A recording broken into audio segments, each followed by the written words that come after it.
সারা দেশে ছাত্র হত্যার প্রতিবাদে লাল কাপড় মুখে বেঁধে মৌন মিছিল করছিলেন রাজশাহী বিশ্ববিদ্যালয়ের শিক্ষক নেটওয়ার্ক। এ সময় বিশ্ববিদ্যালয় ও স্কুল কলেজের শিক্ষার্থীরা মৌন মিছিলে অংশ নেয়।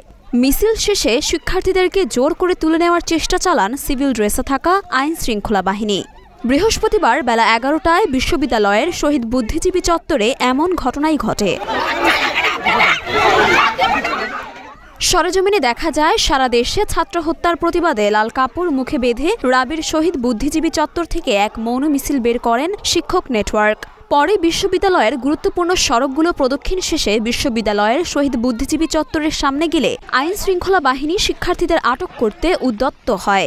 তবে শিক্ষকরা বাধা হয়ে দাঁড়ালে শিক্ষার্থীদের আটক করতে পারেনি তারা। তবে এ সময় আইন শৃঙ্খলা বাহিনীর সঙ্গে শিক্ষার্থীদের ধস্তাধস্তির ঘটনা ঘটে।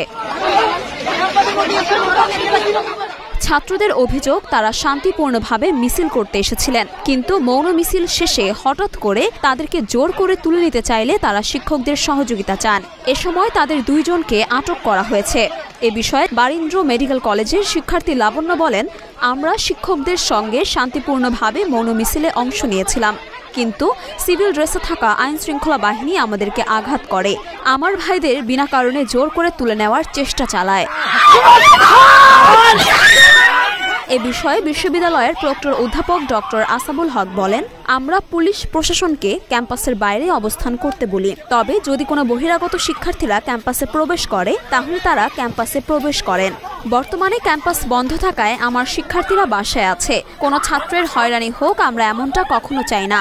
আমরা জানতে পেরে সকল শিক্ষার্থীকে কাজল গেট পর্যন্ত নিয়ে তাদেরকে গাড়িতে তুলে দেই।